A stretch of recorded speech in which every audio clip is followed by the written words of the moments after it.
Hi കൂട്ടുകാരെ, എല്ലാവർക്കും നമസ്കാരം. എല്ലാവർക്കും എൻ്റെ ഒരു കൊച്ചു വീഡിയോയിലേക്ക് സ്വാഗതം. അപ്പോൾ ഇന്ന് ഞാൻ കുറച്ച് കുഞ്ഞു ചാള വാങ്ങിച്ചു. ഇപ്പം എല്ലായിടത്തും ഈ ചാള ഉണ്ടല്ലേ, നല്ല വില കുറവുണ്ട്. അപ്പോൾ ഇന്ന് ഫ്രൈ ആക്കും, മുളക് ചാറ് വെക്കും, തേങ്ങ അരച്ച് വെക്കും, അങ്ങനെയൊക്കെ. അപ്പോൾ ഇന്ന് ഞാൻ വിചാരിച്ചു ചാള വെച്ചിട്ടൊരു പീര് ഒതുക്കാന്ന് കേട്ടോ.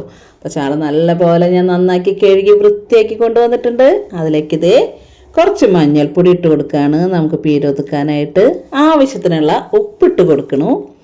പിന്നെ ആവശ്യത്തിന് മുളക് പൊടി ഒരു അല്പം ഇട്ട് കൊടുക്കണുള്ളൂ കേട്ടോ. നമ്മൾ പച്ചമുളക് നന്നായിട്ട് ചേർക്കണുണ്ട്. പിന്നെ ഒരു നെല്ലിക്ക വലുപ്പത്തിൽ കുറച്ച് പുളി പിഴിഞ്ഞതും ഒഴിക്കുന്നുണ്ട്, നമ്മുടെ വാളംപുളി കേട്ടോ. അതിനുശേഷം കുറച്ച് പച്ച വെളിച്ചെണ്ണ കൂടി ഒഴിച്ച് കൊടുക്കുന്നുണ്ട്. എന്നിട്ട് ഇത് നല്ല പോലെ ഒന്ന് ഇളക്കി യോജിപ്പിക്കാം. ഇളക്കി യോജിപ്പിച്ചിട്ട് നമുക്കിതൊന്ന് മൂടി വെച്ച് സ്റ്റൗവിൽ വെച്ച് വേവിച്ചെടുക്കാം. അപ്പോഴത്തേക്കും നമുക്ക് നമ്മുടെ അരപ്പ് റെഡിയാക്കി എടുക്കാം. അതിന് വേണ്ടിയിട്ട് ഒരു കഷ്ണം ഇഞ്ചി, കുറച്ച് ചുവന്നുള്ളി, കുറച്ച് പച്ചമുളക്, പിന്നെ ആവശ്യത്തിനുള്ള നാളികേരം, പിന്നെ കുറച്ച് കറിവേപ്പില, ഇതെല്ലാം ഇട്ടിട്ട് നമുക്ക് ഇതൊന്ന് ഒതുക്കിയെടുക്കണം. നമ്മൾ അവിയലിനൊക്കെ ഒതുക്കിയെടുക്കുന്ന പോലെ കേട്ടോ. അത് ഒതുക്കിയെടുത്ത് വന്നപ്പോഴത്തേക്കും നമ്മുടെ മീൻ അടിപൊളിയായിട്ട് തിളച്ച് വന്നിട്ടുണ്ട് കേട്ടോ. അപ്പോൾ അതിൽ ഉപ്പും പുളിയൊക്കെ എല്ലാ ഭാഗത്തും പിടിക്കാൻ വേണ്ടി നമുക്കിതൊന്ന് ഇളക്കി കൊടുക്കാം. രണ്ട് വശം ഇളക്കി യോജിപ്പിച്ചിട്ട് നമുക്ക് നമ്മുടെ തേങ്ങാപ്പീര അതിലേക്ക് ഇട്ട് കൊടുക്കാം. തേങ്ങാപ്പീരയും വേപ്പിലും കൂടി ഇട്ട് കൊടുത്തിട്ട് നമുക്കിതൊന്ന് പൊത്തി വെക്കണം.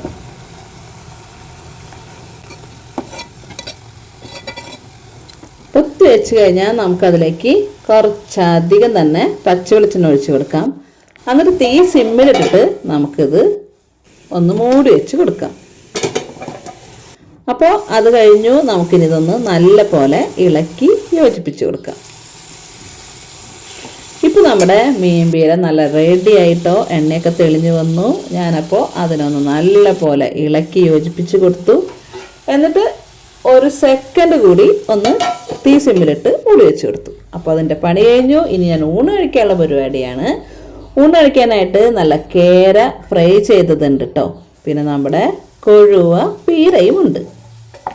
അടിപൊളി രുചിയാണ്. നിങ്ങളെല്ലാവരും ഉണ്ടാക്കി നോക്കണം കേട്ടോ. നമുക്ക് എത്ര കഴിച്ചാലും മടുക്കില്ല. ഇത് മാത്രം കഴിച്ചിട്ട് നമുക്ക് നമ്മുടെ വയറ് നിറയ്ക്കുകയും ചെയ്യാം, ശരീരത്തിന് നല്ലതാണ് കേട്ടോ. പിന്നെ നമ്മുടെ തക്കാളിക്കറി അതും കൂടി ഒഴിച്ചു. അപ്പം ഇനി ഉച്ചയ്ക്ക് ഊണ് കഴിക്കാണ്. അപ്പം ഇന്നത്തെ ഊണ് നല്ല അടിപൊളി ഊണായിരുന്നു കേട്ടോ. നല്ല കേര മീൻ വറുത്തതും തക്കാളിക്കറിയും പിന്നെ നമ്മുടെ ചാള പീരൊതുക്കിയതും. അപ്പോൾ അടിപൊളി ഫുഡാണ്. നിങ്ങളെല്ലാവരും ഇതുപോലെ ഒന്ന് ഉണ്ടാക്കി നോക്കണം കേട്ടോ.